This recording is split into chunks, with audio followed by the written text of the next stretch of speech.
नमस्कार दोस्तों, मैं कैलाश कन्हैया आप सभी लोगों का बहुत बहुत स्वागत करता हूं। वीडियो को लाइक शेयर जरूर कर दीजिएगा सभी लोग। और आपको मोस्टली यहां पर आज का ये लास्ट वीडियो किसका, व्यंजन संधि का है।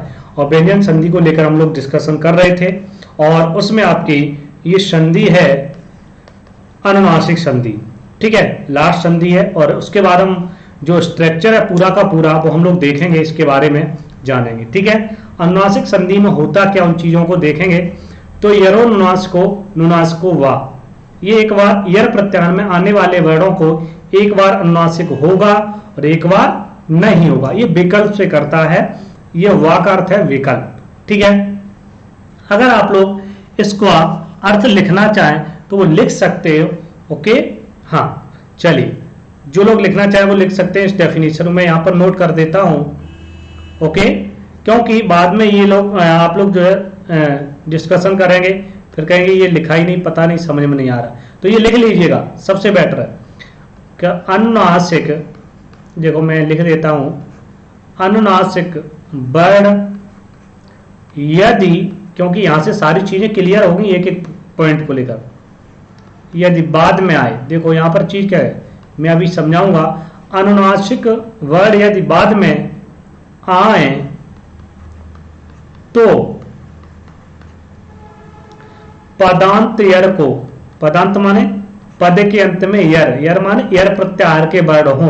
ठीक है, यर वर्णों को, यर वर्णों को, यर माने यर प्रत्याहार के वर्णों को। ठीक है, वर्णों के, सॉरी वर्णों के स्थान पर, वर्णों के स्थान पर विकल्प से अनुनासिक होता है, विकल्प से अनुनासिक होता है। ठीक है, ये तो आपकी हो गई। अब इसमें आप एक नोट लिख लीजिएगा। नोट बहुत ही इंपॉर्टेंट है, बहुत ही मजेदार है, क्योंकि इस नोट में सब कुछ छिपा हुआ। ओके, तो इसको समझिएगा। ये कह रहा है कि जो अनुनासिक वर्ण यदि बाद में आए, अनुनासिक वर्ण क्या है, बाद में आए, और पदांत में यर प्रत्याहार हो या यर प्रत्याहार के वर्ण हो, उन वर्णों के स्थान पर विकल्प से, विकल्प माने एक बार होगा, एक बार अनुनासिक नहीं होगा। ठीक है, अब नोट में क्या है, इस चीज को याद रखिएगा। नोट में किसका,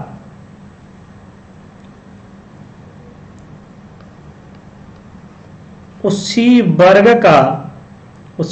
का पंचमा अक्षर हो जाता है।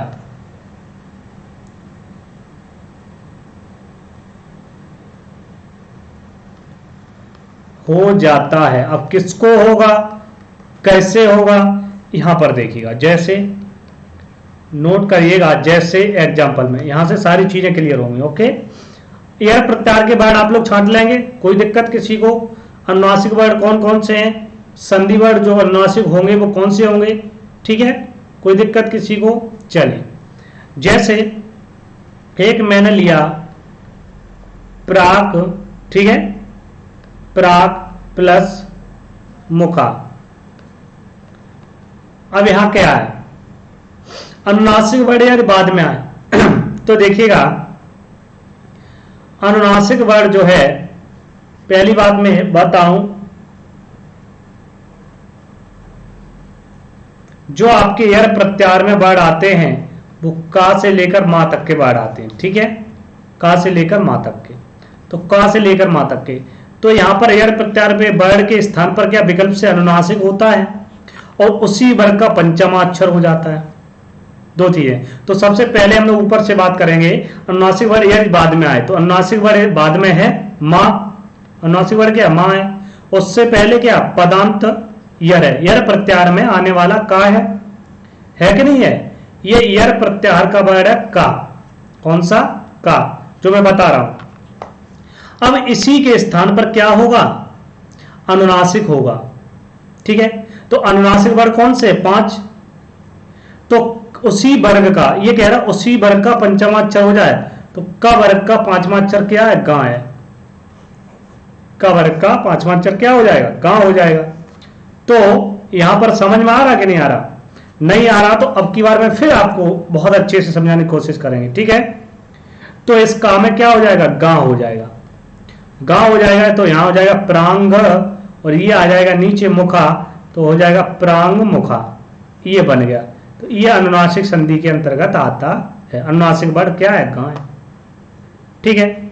चलिए अब यहां पर मैं कुछ चीजें यहां पर आपको क्लियर करूंगा, और इससे यहां से हटाइए, कुछ चीजों को मैं लिखूंगा, ओके। हाँ देखिएगा, क्योंकि हो सकता है आपको यार पता नहीं हो, ये पता नहीं हो कैसे होगा क्या होगा, तो मैं यहां पर वर्ड लिख दे रहा हूं। क्या वर्ड लिख दे रहा हूं, यर प्रत्याहार। ये देखिए यर प्रत्याहार में कौन कौन से वर्ड आएंगे, तो आपके कौन कौन से वर्ड आएंगे, का से लेकर का वर्ग, का च वर्ग, का चट्टा वर्ग, त वर्ग और प वर्ग। इतनी बात सभी को समझ में आ रही है, ठीक है। अब दूसरी बात में अनुनासिक ये कह रहा है कि पदांत यर वर्णों के स्थान पर अनुनासिक होता है, ठीक है। तो ये देखिए अनुनासिक, अनुनासिक। अब इसमें जो लिखूंगा उसको भी नोट करिएगा आप लोग, ठीक है, कि गा या डा न म, इनमें से कोई वर्ड आए तो इनको अनुनासिक जो होता है क्या होगा, इनको गा या डा न म होता है, ठीक है। अब यहां देखो, ये प्लस का निशान कर लीजिएगा, यहां सभी में प्लस का, क्या प्लस से पहले क वर्ग, च वर्ग, ट वर्ग, त वर्ग, प वर्ग आएगा, ओके। तो यहां देखो, अब प्राक में क्या है, क वर्ग है, प्लस से पहले क वर्ग में का आता है, राइट। उसके बाद ये अनुनासिक वर्ड पांच में से कोई वर्ड हो, तो यहां मां है, क्या है, ये मां है। तो इसी वर्ग का, किसका, का वर्ग का पंचम वर्ड हो जाएगा, उसी वर्ग का, किसका, का वर्ग का। पदांत आए तो पदांत यर वर्णों के स्थान पर अनुनासिक होता है, तो अनुनासिक कैसे होगा, अनुनासिक वर्ड होना चाहिए, तो क वर्ग का पंचम वर्ड हो जाता है, ठीक, समझ में आ गया। तो यहां पर क वर्ग में गा आता है पंचम वर्ड, तो यहां का के स्थान पर गा हो गया, तो बन गया प्रांग मुखा। अब यहीं पर एक और एग्जांपल देख लेते हैं, जैसे आपका लिखा, आप लोग करिएगा, सट प्लस मासा। अब बताओ पदांत यर क्या है, ट वर्ग है, टा के स्थान पर क्या होगा, अनुनासिक होगा। क्यों होगा, क्योंकि बाद विकल्प से बाद में भी आए अनुनासिक होता है, तो बाद में क्या है, मां है, अनुनासिक है, ये कंडीशन हो गई। होना क्या चाहिए, उसी वर्ग का पंचम वर्ग, तो उसी वर्ग का पंचम वर्ग यहां लिखा है नोट में, तो टावर का पंचम वर्ग क्या हुआ, टा ठा डा डा डा, तो यहां डा हो गया, तो सड़ा प्लस मासा जोड़ देंगे, क्या बन जाएगा, सड़ मासा।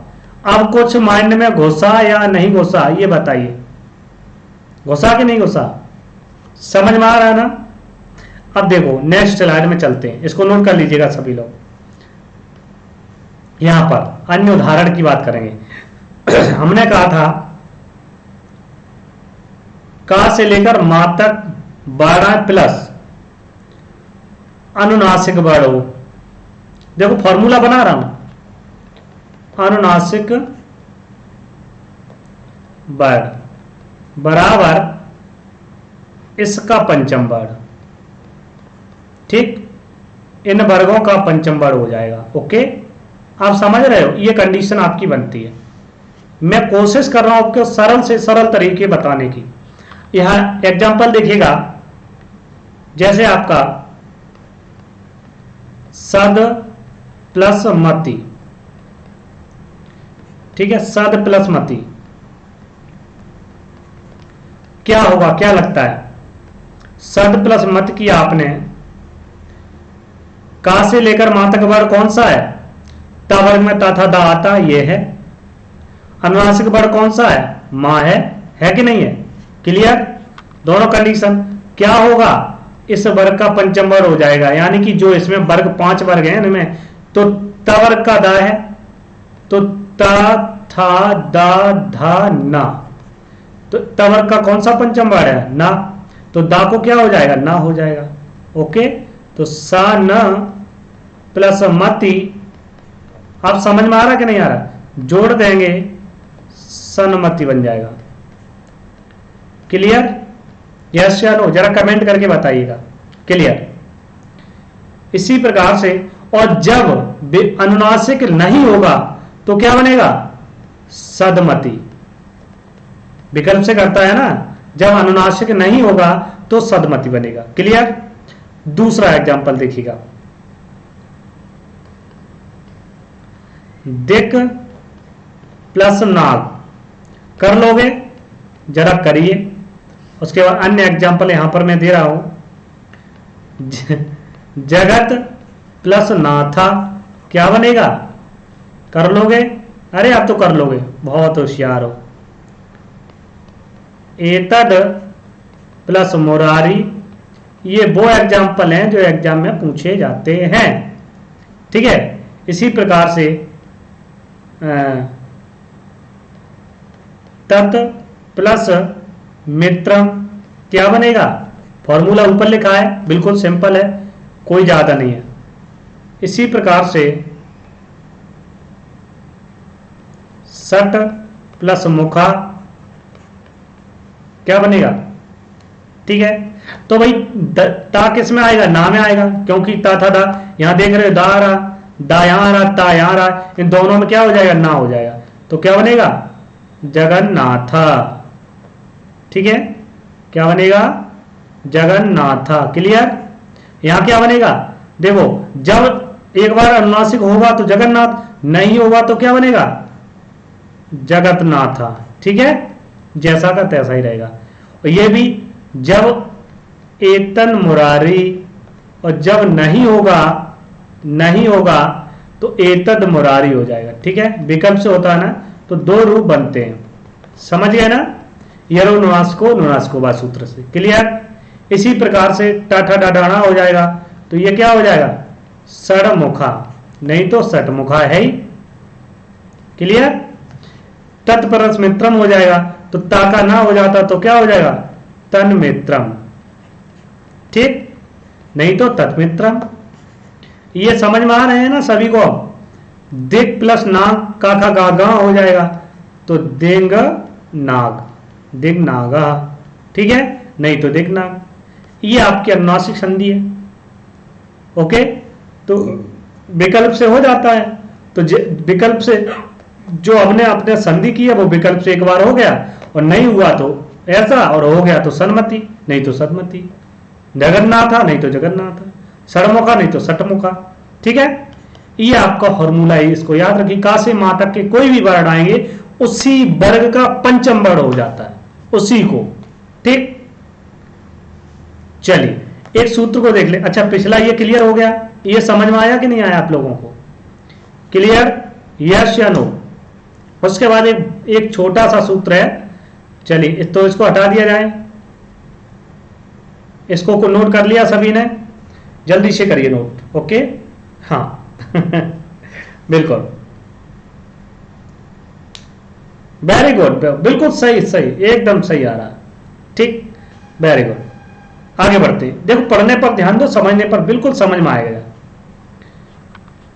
चलो, अब यहां पर एक सूत्र है।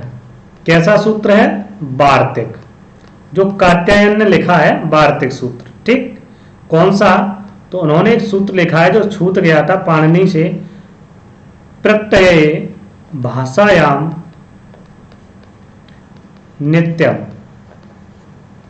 प्रत्यय भाषायाम नित्यम। ये सूत्र ये क्या कहता है? ठीक है, इनकी डेफिनेशन लिख लीजिएगा। ठीक है, क्योंकि आप कंफ्यूजन ना हो। अनुनासिक वर्णों से अनुनासिक वर्णों से प्रारंभ होने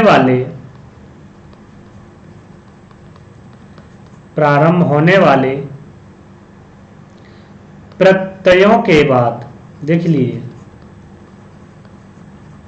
लिखते जाइएगा, प्रत्ययों के बाद मैं ये डेफिनेशन इसीलिए लिखा रहा हूं कि आपको याद रहे। प्रत्ययों के बाद में आने पर पदांत यर के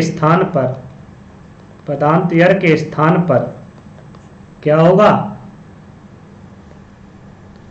नित्य अनुनासिक होता है, नित्य अनुनासिक होता है। मतलब अभी विकल्प से हो रहा था, एक बार होता था, एक बार नहीं होता था, है ना, लेकिन अब होगा ही होगा, ये निश्चित है। यहां पर विकल्प से नहीं होगा, अनुनासिक नित्य होता है, हमेशा होगा। ठीक है, तो ऐसे भी उदाहरण देख लीजिए, बाई चांस आपको दे दिया जाए। जैसे हम बहुत ही आपको इस तरीके से पढ़ा रहा हूं, अपने समझ में एक ही कोई पॉइंट छोड़ने वाला नहीं। ठीक है, जैसे तत् प्लस मात्रम,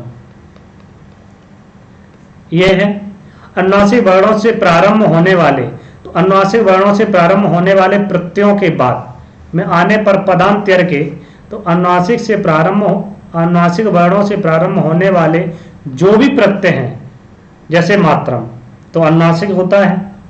ठीक है, तो इसमें क्या होगा? पदांत यर के स्थान पर नित्य अनुनासिक होगा, तो ता का क्या हो जाएगा? ना हो जाएगा, तो ता न मात्रम हो जाएगा, और बनेगा तो तन मात्रम। तो याद रखिएगा, तन मात्रम क्या है? इसमें नित्य अनुनासिक होता है। ठीक है, ज्यादा नहीं, 2-3 है पॉइंट आपके एग्जाम्पल। दूसरा है चित प्लस मयम, मय है, क्या है? मय प्रत्यय है, तो क्या हो जाएगा? ताका ना हो जाएगा, तो चिन्मयम हो जाएगा। ठीक है, अनुनासिक से स्टार्ट है। इसी प्रकार से एक और तीसरा उदाहरण देख लीजिएगा, उसके बाद आगे बढ़ते हैं। बाक प्लस मयम, तो मय है, अनुनासिक वर्ड से स्टार्ट है प्रत्यय, ये मय प्रत्यय। ठीक है, और जब अनुनासिक स्टार्ट है तो का को गा हो जाएगा, तो क्या बन जाएगा? बांगमयम। ये आपको जो भी थे एक एक से लेकर सारी चीजें यहां पर मैंने बता दी हैं। ये अनुनासिक संधि के नित्य अनुनासिक होता है। क्या? नित्य अनुनासिक। ठीक है, तो इसी प्रकार से आपकी अनुनासिक जो संधि है वो समाप्त हुई। और हम नेक्स्ट चीज में क्या करेंगे, कुछ सारणी है, और सारणी को आप नोट कर लीजिएगा व्यंजन संधि की। ठीक है, क्योंकि उसके सूत्र आपको हमेशा याद रहे। मैं सूत्र और आपको प्लस करके एक एक आदेश बताएंगे, क्या क्या आदेश होता है। ठीक है, ठीक है, हो सके तो मैं डायरेक्ट एक उदाहरण भी दे दूंगा, जगह बचेगी तो। ये नोट कर लिया सभी ने? ओके, क्लियर है? सभी ने नोट कर लिया कि नहीं? आगे बढ़े, फटाफट कर लिया करो। चलिए आगे बढ़ते हैं। यहां पर कुछ चीजें, व्यंजन संधि के महत्वपूर्ण बिंदु। ठीक है, ये एक सारणी बना लीजिएगा। यहां रहेगा संधि का नाम, यहां रहेगा संधि सूत्र, और यहां रहेगा सूत्र का अर्थ क्या होगा यहां पर। ठीक है, सूत्रार्थ, और यहां रहेगा प्रयोग यानी कि उदाहरण। चलो उदाहरण भी यहां पर कर लेते हैं। क्या? उदाहरण। तो ये आपके जो हैं, यहां पर इन चीजों को समझिएगा जो मैं करने जा रहा हूं। ये मोस्टली आपको याद करने के लिए मैं सारणी बना रहा हूं, आप भी बना लीजिएगा। तो सबसे पहले हमने सूत्र पढ़ा था, ज्यादा नहीं, जितने सूत्र पढ़े उनकी चर्चा कर रहे हैं। ठीक है, 7-8 सूत्र पढ़े, उनकी चर्चा करेंगे। इश्चुत संधि, इश्चुत संधि पढ़ी है। इसमें क्या होता है इश्चुत संधि में? तो इस्तो इश्चुना इश्चु सूत्र है, याद रहेगा। इस्तो इश्चुना इश्चु ये सूत्र है। ये करता क्या है? ये सा और त वर्ग को क्रम से क्या करता है, सतवर्ग को सा को ये सा करेगा और तवर्ग को चवर्ग करता है, ठीक है, चवर्ग। ओके, तो समझ गए। अगर ये बढ़ रहा है तो इनको सा को चवर्ग, सीधी सी बात अगर लिखें इस सा को ये होगा और तवर्ग को चवर्ग होगा, ठीक। उदाहरण जैसे रामस प्लस चिनोती क्या बनेगा, रामस चिनोती। जगह नहीं बच रही है लेकिन आप लोग लिख लीजिएगा, ठीक है। दूसरा सूत्र है दूसरी संधि है अष्टुत संधि, ठीक है। इसका सूत्र है अष्टना अष्टुः। ये क्या कहता है, ये भी कहता है यदि साय और टवर्ग हो, अभी ऊपर क्या था, टवर्ग था, तो क्या होता है, इस सा को सा होता है और टवर्ग होता है, ठीक है। अगर ये सिचुएशन आए तो जैसे बता दूं आपको, रामस प्लस षष्ठा, तो आप देख रहे हैं यहां सा आ रहा है, तो इसको इस सा को क्या हो जाएगा, ये सा हो जाएगा, तो क्या बन जाएगा, रामस षष्ठा, ठीक है। Okay, clear. और इसी प्रकार के टा की बात करें तो आपका होगा तत्, तवर्ग है, तत् प्लस टीका बराबर तट्टीका, ठीक है। क्या हो जाएगा, तट्टीका हो जाएगा। ओके, ये बड़ी की मात्रा हो जाएगी, ठीक है, तट्टीका। दूसरा सूत्र है, तीसरा सूत्र आपका जसत्व संधि, जसत्व संधि है। चौथी आप यहां लिख लूं क्योंकि जगह नहीं रहती है। और आपने पढ़ी थी चरत्व संधि पढ़ी थी, आपने पांचवी संधि पढ़ी थी अनुस्वार, इसमें बन जाए सारे, और छठवीं संधि पढ़ी थी, और संधि कहें चाहे सूत्र कहें तोरली, कभी भी आ जाए तो यहां पर मैं जिक्र कर दे रहा हूं, तोरली संधि या लप्त संधि, ठीक है। 6 सातवां आपका है परसवर्ण संधि, परसवर्ण संधि। और आपकी 8वीं संधि है जो अनुनासिक संधि, अनुनासिक संधि, ठीक है, जो आप पढ़ चुके हैं इस वीडियो में, इस क्लास में। तो जसत्व संधि का सभी लोग जानते हैं, पदांत अपदांत थी, ठीक है। तो जसत्व संधि में क्या होगा, झलाम जसोंते, झलाम जसो अंत्य सूत्र है। और इसमें क्या होता है, झलों को जस आदेश होता है, झल प्रत्यार में आने वाले वर्णों को क्या होता है, जस आदेश होता है, ठीक है। क्या बनेगा, डायरेक्ट में लिख रहा हूं, जैसे जगदीशा, ठीक है, आगे जगह नहीं है। चलिए, चरत्व संधि में क्या होता था, तो चरत्व संधि का सूत्र है खरिचा। कौन सा है, खरिचा। ये पूरी साड़ी दे रहा हूं, इसको याद से पढ़ लीजिएगा अच्छे से, ठीक है। चरत संधि ये कहता है कि झल को क्या होता है, चर होता है, ठीक है। तो इसका रूप बनता है, झल को जब चर होगा तो बनता है छेदता, क्या बनेगा, छेदता, ठीक है। लिप्सा बनाया था ना। उसके बाद अनुस्वार संधि की बात करें तो इसका सूत्र मोनोस्वारा, मांत पद को अनुस्वार करता है तो मोनोस्वारा, आपने पढ़ा होगा हरिम बंदे वगैरह, ठीक है। तो ये क्या करता, मां प्लस हल वर्ण हो या व्यंजन वर्ण हो तो उनको क्या होता है, अनुस्वार होता है। जैसे हरिम प्लस वंदे बना देंगे, क्या बनेगा, हरिम वंदे। क्लियर, बोल रहे हैं उसको लिख लेना, शायद आपको दिख नहीं रहा हो, मेरे पीछे नोट हो रहा हो। ओके, हाँ। तोरली, ये तोरली सूत्र ही है, तोरली का तोरली लगा, लत संधि है या, ठीक है, तोरली संधि कहते हैं, तोरली सूत्र है। ये सीधा क्या करता है, तवर्ग को ला करता है, यानी ता प्लस ला बराबर ला। ठीक, तो जैसे तल्लीना, तल्लया विद्वान लिखत इत्यादि। ठीक है। पर सवर संधि की बात करें तो पर सवर संधि जो है दूसरे वर्णों को मेल हो जाता है। इसका सूत्र है अनुस्वारस्य, इसका सबसे बड़ा सूत्र है अनुस्वारस्य यही पर सवर्ण,